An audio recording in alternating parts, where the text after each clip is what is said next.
유엔은 2022년을 세계 유리의 해로 지정했습니다. 1959년부터 국제적 노력의 분야, 세계 사회에 대한 기여의 중요성을 인정하기 위해서 특정 주제에 대해서 유엔 세계해로 지정해 오고 있습니다. 보통 사람들은 잘 인식하지 못하고 지나칠 수도 있고 사실 별로 기억나는 것도 없습니다. 제가 개인적으로 기억하는 것은 1979년이 세계 어린이의 해였다 정도입니다. 세계 유리의 해는 2018년 가을 일본 요코하마에서 열린 국제유리위원회 연례회의에서 제안됐고 2021년 5월 2022년을 세계 유리의 해로 선포하여서 올해가 세계 유리의 해가 되었답니다. 뭐 자료나 보도나 뭐 이런 것들을 찾아봐도 왜 이렇게 세계 유리의 해로 정했는가에 대한 아주 자세하고 깊이 있는 보도나 내용들은 사실 별랑 없었습니다. 어쨌든 그렇게 정해졌답니다. 유리라는 것은 인간사에서 굉장히 중요한 요소죠. 사실 오늘날은 유리가 너무 흔해져서 유리가 뭐 신기하다거나 귀하다거나 뭐 사실 그렇게 느끼면서 살아가지는 못하는 것 같습니다만 사실은 우리가 국립박물관이나 또 경주에 있는 이 국립박물관들을 가보면 그 유리 제품들을 이렇게 해놓은 것을 볼 수 있어요. 그건 신라 시대나 뭐 그 이후의 시대에도 뭐 언제라도 유리 제품이란 것은 귀한 거였다는 것을 우리가 깨닫게 됩니다. 사실은 도자기가 우리나라의 전통 문화재로서 굉장한 가치가 있고 전통 문화이죠. 근데 사실 한국에서는 도자기만큼 흔하지 않은 것이 유리 제품이었습니다. 유리 제품이 생산됐느냐라는 기록도 사실은 그리 많지 않고 대개 이 유리 제품들의 기원은 페르시아, 중동 쪽에서부터 이렇게 거쳐 실크로드를 지나서 들어온 것으로 그렇게 파악이 되곤 합니다. 그래서 도자기가 더 가치가 있느냐, 유리가 더 가치가 있느냐 하는 문제가 아니라 도자기는 우리가 얼마든지 생산해낼 수 있는 기술과 능력이 있었지만 유리는 그만큼 활발히 생산되지 못했기 때문에 훨씬 더 비싼 값으로 치워졌던 것 같습니다. 살다 보면 그 시대 그리고 그 나라마다 시공간에 따라서 귀하게 여겨지는 물질들 혹은 뭐 물건들이 있죠. 오늘날에도 우리가 보석 하면은 제일 먼저 떠오르는 것은 다이아몬드일 겁니다. 다이아몬드가 그렇게 비싼 까닭은 뭐 여러 가지가 있죠. 가장 단단해서 유리도 자르는 것, 그것이 다이아몬드입니다. 그 다이아몬드를 자르는 것도 다이아몬드입니다. 그만큼 다이아몬드는 단단하죠. 변치 않고 또 빛을 반짝반짝이게 하죠. 그런 것 때문에 금이나 다이아몬드와 같은 물질들을 보석 뭐 이렇게 칭하고 사실은 오늘날은 금 본위제라는 것이 이제 없어지다시피 했지만 사실은 미국 달러가 이렇게 세계의 기축 통화가 된 까닭의 여러 가지 이유 중에 하나는 물론 이제 강대국이 됐기 때문이지만 그래도 그건 했던 것은 바로 달러를 발행할 때 그 달러의 값만큼 금을 갖고 있었다는 거죠. 다시 말씀드리면 원래 달러가 그렇게 기축 통화가 될 때는 이 달러의 값이 금값이었다는 겁니다. 가치가 있었다는 거죠. 그냥 아무 이유도 없이 맨날 그냥 수도 없이 돈을 발행해내면 그 돈의 가치가 어떻게 되겠어요? 당연히 공급이 많아지니까 이것이 폭락을 하죠. 근데 달러는 그렇지 않다는 거예요. 금값이었다는 거예요, 한마디로. 왜냐하면 실제로 금 본위제를 통해서 금값만큼 달러를 발행했기 때문에 달러라는 것은 그만큼 파워가 있었던 거죠. 그래서 이 금이라는 것은 굉장히 중요합니다. 밭에 감추인 보화. 참 그거는 우리가 성경에서 듣지만 사실은 그렇게 뭐 깊이 있게 생각한다거나 생각하지 않는 주제이기도 합니다. 오늘 본문 말씀에 오늘 이제 본문 말씀 전이나 후는 다 이제 천국에 대한 이야기들이 계속 나오고 있어요. 그러니까 천국이 어떤 데냐? 이거를 설명하기가 쉽지 않잖아요. 요즘은 영화든 뭐 TV든 뭐든 간에 영상을 통해서 얼마나 실감나는 CG 작업도 해놓고 해서 야 천국은 이런 데야 하면서 얼마든지 구현해내서 보여줄 수 있지만 이때는 그러한 시청각물이 없었잖아요. 오로지 언어밖에 없는 거예요. 그러니까 이 천국을 설명할 때 오늘의 설명은 그거죠. 이 값진 진주에 대해서 설명을 하는데 천국은 어떤 데냐? 마치 밭에 감추인 보화와 같다. 사람이 우연히 그 밭에 있는 보화를 알게 됐어요. 그러니까 이 사람이 어떻게 되느냐? 돌아가서 자기의 소유를 다 팔아서 그 밭을 샀다는 거예요. 왜요? 그 밭을 살려고 하면은 뭐 돈을 부를 거 아니에요. 뭐 100원이면 100원, 1000원이면 1000원 뭐 이렇게 불렀을 텐데 그것보다 배를 주고도 얼마든지 그 밭을 산다는 거예요. 왜? 그 밭에 감추인 보화가 있다는 것을 알았기 때문이죠.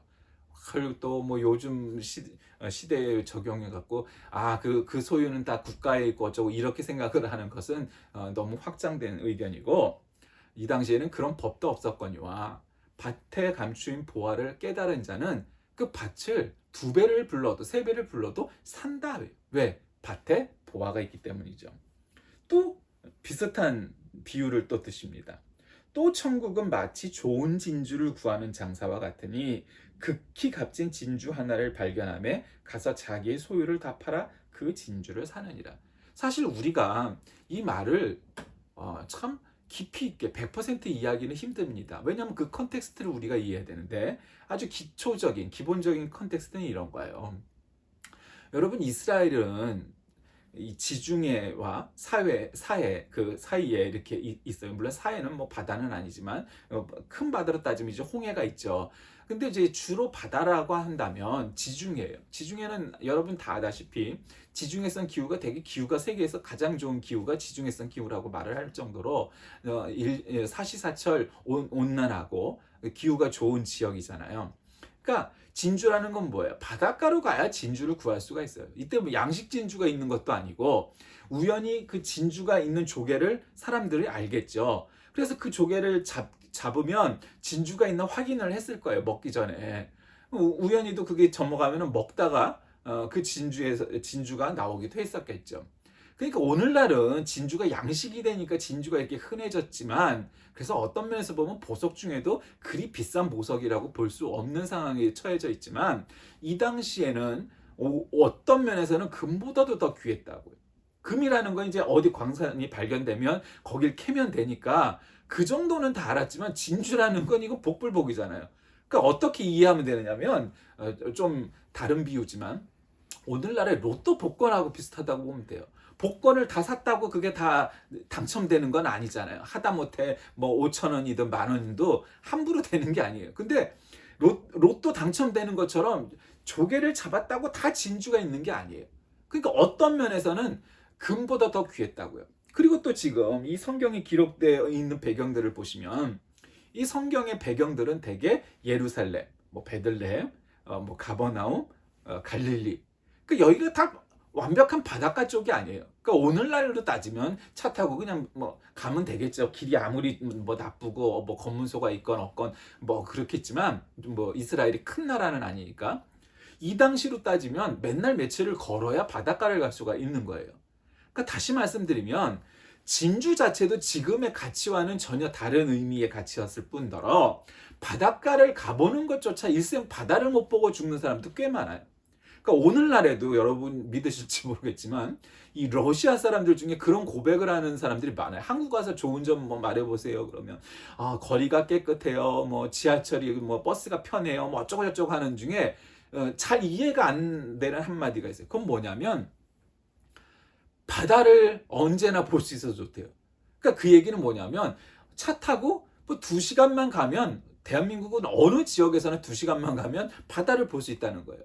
근데 러시아는요, 일생 동안 바다를 한 번도 못 보고 죽는 사람이 숱하다는 거예요.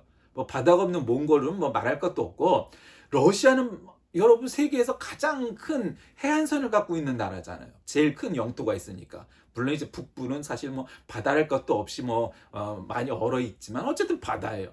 근데 거기는 사실 사람이 사는 데가 아니란 말이에요. 아무리 땅이 넓어도 거긴 사람이 사는 땅은 아니에요. 그러니까 대부분의 러시아 사람들은 일생 동안 바다를 못 보고 죽는 경우가 허다하다는 거예요. 근데 대한민국은 바다가 가까이 있어서 너무 좋다는 거예요. 별로 우리한테는 와닿지 않는 이야기지만 그 정도로 바다가 가기가 어렵단 말이에요. 그러니까 진주가 어떤 의미겠어요, 도대체? 그만큼 귀하다라는 것을 전제해야 됩니다. 그러니까 지금의 진주를 생각하면 절대 이 생각을 따라갈 수가 없다는 거예요. 그러니까 천국은 마치 좋은 진주를 구하는 장사와 같다. 그러니까 얼마나 금보다도 더 귀한 가치가 있는 이 진주를 구하러 다니는 장소는 비싼 값에 좋은 진주가 나오면, 진주는 또 이게 양식이 아니니까 품질이 다 제각기잖아요. 색깔도 그렇고 뭐 때에 따라서 어떤 사람은 흑진주를 더 좋아하기도 하지만, 일반적으로 우리가 생각하는 그 백색의 흰 진주를, 근데 그것도 다 질이 다 달라, 사이즈도 다 달라. 수공예품 뭐 양식품이 아니니까. 그런데 그거를 갖다 정말 좋은 진주가 나타나면 돈을 갖다 아주 그냥 다 끌어모아서 사야 된다는 거예요. 왜? 그거를 사는 사람들은 고귀한 사람, 높은 사람, 귀족 뭐 이런 사람들인데, 그런 사람들은 정말 좋은 진주는 값을 많이 쳐주고라도 꼭 사고 싶어 한다는 거예요. 왜? 그만큼 귀하니까. 금처럼 녹여갖고 얼마든지 큰 금을 만들 수 있는 게 아니잖아요. 금은 돈만 있으면 얼마든지 만들 수 있어요. 아니 뭐 금반지를 갖다가 뭐 이만하게 만든다고 그러면 왜 못 만들겠어요? 만들 수 있죠, 돈만 있으면. 근데 진주는 제한적이란 말이에요. 자연에서 오는 물건이니까, 그렇게 마음 먹고 내가 돈이 많다고 구할 수 있는 게 아니니까, 그런 것을 배경으로 생각하면 좋은 진주를 발견했을 때 그 장사꾼은 얼마든지 돈을 써가면서 그 진주를 사야 한다는 거예요. 그래서 자기 소유를 다 팔아서 살 때, 오늘 표현이 소유를 다 팔아 그 진주를 산다는 거예요. 야, 그러니까 우리가 이 말을 이해해야 되는 거예요. 이게 뭐 그냥 설명을 하려고 천국 비유를 하려다 보니까 뭐 확대된 것이다, 뭐 그런 면이 없지는 않겠지만, 우리가 이 시대를 들어가 보면서 돌이켜 생각해 보면 그 주석들을 보면은 그럴 만한 가치가 있었다는 거예요, 진주가. 그러니까 지금 우리가 금을 더 쳐주지 진주를 더 쳐주지는 잘 않잖아요. 근데 이때는 그렇지 않았다는 거예요. 오죽했으면 자기 소유를 다 팔아 그 진주를 산대요. 뭐를 위해서요? 값진 진주 하나를 사려고. 그 씨 뿌리는 비유가 천국 비유에 대해서 이 앞장에 또 나옵니다. 그 씨 뿌리는 비유에 길가에 떨어진 씨, 돌밭, 가시떨기, 옥토에 떨어진 씨. 그래서 씨 뿌리는 비유에 대해서. 그 다음에 천국 비유가 농사와 고기잡이 비유, 겨자씨와 누룩 비유. 그 다음에 이 값진 보화의 비유가 나오는 거예요. 두 가지가 이제 연달아 돼서 비슷한 내용이 있지요. 그러면서 이 천국 비유에 대해서 얘기하면서 그 다음에 무슨 내용이 나면, 그러나 메시아를 배척하는 사람들이 나온다. 뭐 그러면서 이제 또 그 이야기가 쭉 나와요. 여러분, 이 예화를 보면서 예수님이 어디서 이야기를 했을까? 그 청중은 누구였을까? 뭐 이럴 거예요. 아마도 이 메시지는 성경학자들의 연구에 따르면 그냥 갈릴리 지방에서 하신 말씀으로 여겨져요. 그 다음에 뭐 갈릴리 다음이 가버나움 정도가 설교를 많이 하신 지역이에요. 그러니까 아까도 말씀드렸듯이 진주는 그렇게 귀한 거예요. 우리가 지금 현 시대로 생각하면은 감히 이 오늘 본문을 제대로 이해할 수가 없어요. 그런데 먼저 있었던 비유였던 이 밭에서 발견한 보화를 사기 위해서 그 밭을 산다는 사람들의 이야기. 이거는 오늘날에도 마찬가지죠. 오늘날에는 값진 보화가 뭐 주로 우리는 현금을 감춰둬갖고 발견하고 마늘밭에서 발견되기도 하고 뭐 그렇다고 뉴스에 나오고 기사에 나오잖아요. 주로 이제 횡령한 돈들이지만. 그럼 그 밭을 알았으면 샀겠죠. 다 사람들이 그 얘기하잖아요. 내가 저 마늘밭을 샀어야 되는데. 그걸 어떻게 알겠어요? 알면 샀죠. 근데 이 사람은 그 밭에 보화가 있는 것을 발견했어요. 어떤 사람일까요? 유출해 보면 아마 소작농일 거예요. 밭을 가서 괜히 뭐 땅을 파봤겠어요? 그 소작농인데 밭을 파다 보니까 보화가 발견됐을 거예요. 그러니까 열심히 일하다 보니까 그 보화가 발견됐어요. 그러니 어땠겠어요? 몰래 그걸 깍깍 담아가고 누구도 저기 않게 하고 이 땅 주인을 찾아가서 이 땅 나에게 파세요. 내가 이 밭이 좋으니 내가 이 밭을 하려고. 아마 그 돈이 다 없었을 거예요. 그럼 막 빚을 내서라도 샀을 거예요. 그 밭을 살려고. 그래서 그 보화를 자기의 소유로 만들 수 있었을 거예요. 유추해보면 만약에 우리가 소설을 쓰고 영화나 드라마화를 한다면 아마 그런 내용으로 풀어질 거예요. 그래서 인생이 역전되고 바뀌고 뭐 그렇게 된 이야기일 거예요. 그러니까 왜 천국에 대해서 보화, 보물, 보석, 값진 보석, 보화, 진주 뭐 이렇게 이런 것들로 표현했을까? 천국은 그런 거라는 거예요. 그러니까 여러분, 뭐 여자분들은 잘 모르겠지만 남자들은 뭐 이렇게 보석이나 뭐 이렇게 그 액세서리에 대해서 그렇게 큰 관심을 갖지는 않는 것 같아요. 그나마 유일한 게 물론 어떤 사람은 뭐 금목걸이도 좋아하고 어떤 사람은 뭐 반지도 좋아하지만 유일하게 남자들 중에서 그래도 이렇게 보석에 상응할 만큼 가치를 부여하는 건 아마 시계일 것 같아요. 우리나라의 수준이 이제 많이 올라오고 나서는 시계들을 많이 사려고 하고 비싼 시계를 좋아해요. 뭐 저처럼 시계를 별로 좋아하지 않아서 시계를 안 차고 싶어 하는 사람도 있지만 요즘은 또 시계를 차줘야 되는 것 같아요. 우리 애들도 보니까 아니 어느 순간 되니까 시계를 사려고 하더라고요. 뭐 지금은 뭐 비싼 시계는 못 사지만 그만큼 요즘의 시대의 유행 중에 하나는 시계인 것 같아요. 그런데 예전에는 시계가 뭐 그냥 시간을 맞으면 되는 거였잖아요. 또 우리 학생 때는 카시오, 뭐 세이코, 뭐 이런 일본 전자시계 차는 게 유행이었단 말이에요. 막 그래갖고 알람도 되고 말이야. 뭐 딴 나라 시간도 할 수 있고 심지어는 전자계산기도 되는 시계도 나오고 막 그런 게 신기했는데 지금은 그딴 거 따위에는 가치를 부여하지 않아요. 기계식 쿼츠를 달고 있는 명품 시계 뭐 이런 거죠. 전자시계가 아니고 쿼츠 시계, 아날로그 시계죠 한마디로. 스위스 무브를 다 어쩌고 저쩌고. 그래서 시계 계급도도 막 있고 막 이래요. 그 정도일 거예요. 근데 어쨌든 저쨌든 보석 반지를 갖고 있건 보석을 갖고 있건 시계를 차고 있건 그냥 이렇게 얼핏 딱 봤을 때 그 보석을 소유하고 비싼 물건 액세서리를 갖고 있는지 뭐 발견 못하려면 얼마든지 발견 못해요. 근데 이제 자세히 보면 알죠. 번쩍번쩍이니까 빛난단 말이에요. 그렇게 해서 사람들이 눈에 띄니까 보석을 좋아하고 시계를 좋아하고 액세서리를 하는 거예요. 거기에 시선을 집중시키려고. 물론 여러 가지가 있겠지만 그 중에 하나가 그렇다는 거예요. 그런데 얼핏 보면 발견할 수가 없어요. 천국은 어쩌면 그런 것 같아. 이런 것 같아요. 그러니까 우리가 보석을 갖고 있고 뭐 보석 반지든 목걸이든 뭐 뭐가 됐든 시계든 간에 그런 걸 하고 있는 걸 얼핏 보면 잘 몰라. 근데 천국이 마치 그런 것 같다. 얼핏 보면 천국을 소유한 사람이나 아닌 사람이나 뭔 차이가 있어요. 사실 별 차이 없어 보이잖아요. 근데 자세히 보면 다르다라는 것을 말씀하신 건 아닐까? 저는 그렇게 읽혀집니다. 인생의 참된 보화가 뭘까요? 물질적 보화? 편하고 좋죠. 집이 말이에요. 뭐 늙으면은 뭐 집을 줄여가야지 관리를 못한다 하지만 아니 그 정도가 아니고서야 넓은 집 살면 좋죠. 누가 싫어하겠어요. 차도요. 일본은 검소해서 뭐 경차 다 말도 안 되는 소리라고 있어요. 일본이 뭘 검소해요. 일본은 차를 소유하고 관리하고 운영하는 돈이 너무 비싸요. 세금도 비싸고 심지어 톨비도 우리나라에 막 최소한 2배에서 많을 때 5배, 6배 되는 데도 있어요. 그만큼 차를 굴리는 값이 너무 비싸기 때문에 정말 경차를 사지 않으면 세금이 너무너무 비싸서 관리하기가 너무 힘들다는 거예요. 그래서 그렇게 사는 거예요. 근데 우리나라는 그렇지 않죠. 우리나라는 일본보다는 그게 싸기 때문에 얼마든지 뭐 별 돈 월급 500을 못 받으면서도 외제차 굴리는 사람 숱하게 많아요. 왜요? 어차피 집은 못 사니까 그냥 차에다 저거 해갖고 외제차 타는 사람이다. 뭐 이런 걸 보여주려고 그래요. 왜요? 그런 것들이 사람들 눈에 보이니까요. 그런데 성경은 뭐라고 우리에게 말씀하십니까? 물질의 보화는 헛된 거라는 거예요. 헛된 거. 참된 보화가 천국이라는 거예요. 오늘 이 두 짧지만 이 비유가 우리에게 가르쳐 준 것은 천국에 왜 이런 값진 진주, 뭐 보화, 뭐 이런 것들로 설명할까요? 천국이 참된 보화라는 거예요. 보물이라는 거예요. 보석이라는 거예요. 가치가 있다는 거예요. 궁극적인 참된 보화는 바로 천국이고 영생이고 다시 말씀드리면 예수 그리스도라는 거예요. 천국을 이 땅에 임하게 하시고 영생을 얻게 하신 주체가 누구예요? 그게 바로 예수님이니까요. 요한복음 14장 6절에도 내가 곧 길이요 진리요 생명이니 나로 말미암지 않고는 아버지께로 올 자가 없다 말씀하셨잖아요.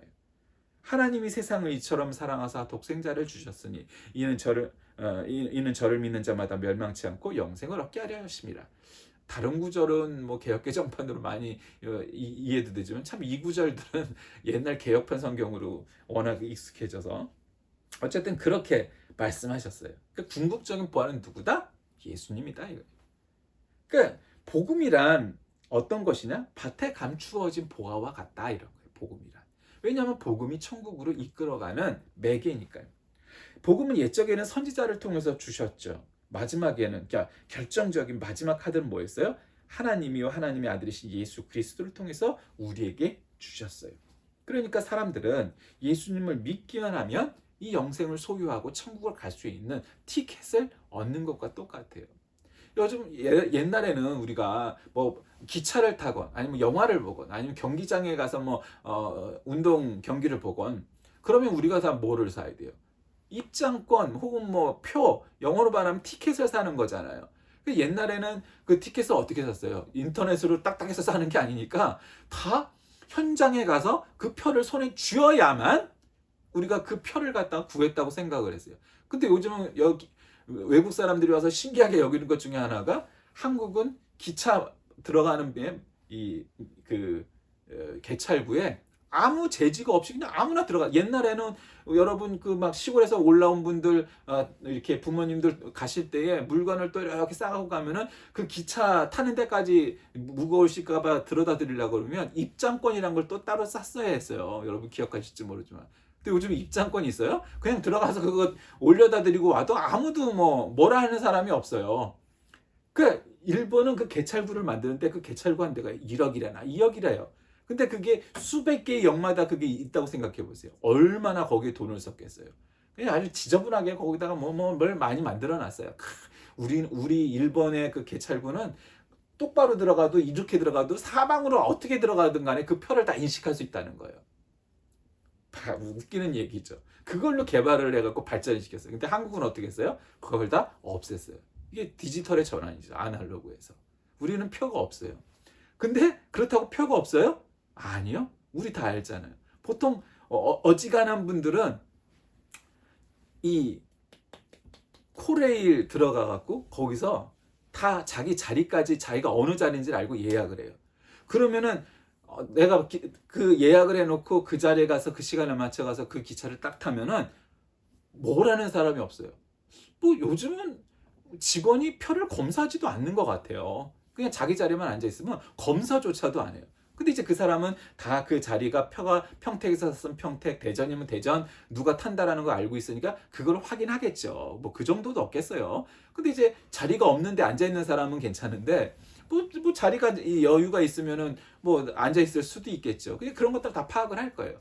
그만큼 이 현대사에 맞게 디지털화가 됐는 거예요, 티켓이. 여러분 요즘 우리가 그렇게 기차를 타고 뭐 이렇게 하는 시대가 됐잖아요. 어쩌면 가장 그 디지털 티켓에 적합하게 적용할 수 있는 것은 천국 티켓이라고 저는 생각을 합니다. 티켓은 옛날 티켓은 종이로 돼 있거나 뭐 이랬기 때문에 손에 보이고 눈에 보이고 손에 쥐어야만 그 티켓이 있는지 없는지 알았는데 사실 천국 티켓은 그렇게 눈에 보이는 티켓이 아니잖아요.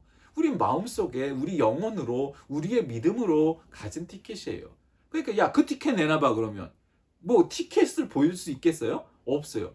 그럼 티켓이 없나요? 아니요.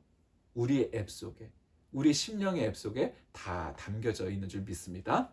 그럼 그게 바로 천국 티켓이에요. 그러면 그 천국 티켓 보화를 찾아 소유하는 법은 무엇일까요? 첫째로 회개해야 됩니다.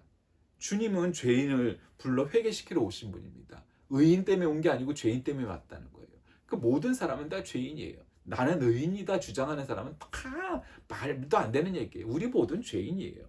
그런데 우리를 위해서 오셨대요. 얼마나 반가워요. 근데 우리에게 딱 적합한 말씀하셨어요. 야, 니네가 행실로 얼마나 많이 헌금했는가, 얼마나 남을 도왔는가 이런 것이 아니라 너의 믿음으로, 너희의 마음으로 구원받을 수 있다고 말씀하신 거예요. 그러기 위해서 첫 번째 과정은 뭐예요? 회개해야 돼요. 우리가 하나님을 우리의 구세주로 여기고 우리가 회개하면 우리가 의롭다고 인정을 받는 것. 그게 이제 중생이잖아요. 회개해야 돼요. 그리고 두 번째로는 복음을 믿어야 돼요. 주님은 회개하고 복음을 믿으라 말씀하셨어요. 그분이 예수님이에요. 복음은 믿는 자에게 구원을 주시는 하나님의 능력이기 때문이고 그러기 위해서 오신 예수님의 이 땅에 오신 목적이 바로 그것이에요. 그다음에 마음의 문을 열어야 돼요. 마음의 문이란 건 보통 문과는 달라서 손잡이가 있는 게 아니에요. 그저 옛날로 따지면 똑똑똑 노크를 할 수가 있는 거고 요즘으로 따지면 그냥 뭐 벨을 눌러서 계세요 하고 누르는 벨 같은 것 같아요. 그러니까 마음의 문을 안에서 열어주지 않는다면 밖에서는 똑똑똑만 할 수 있는 거예요. 우리 주님은 그냥 똑똑똑 하는 거예요. 아무개야 교회로 나와야지. 아무개야 나에게로 와야지. 아무개야 천국의 기차를 타야지. 뭐 이렇게 똑똑똑만 할 수 있는 거예요. 그 다음에 우리의 선택에 놓여진 거예요. 그 문은 언제나 다 굳게 닫혀 있기 때문에 안에서 열어줘야만 되는 거예요. 도둑처럼 그 문을 따고 들어가고 이럴 수는 없는 법이에요.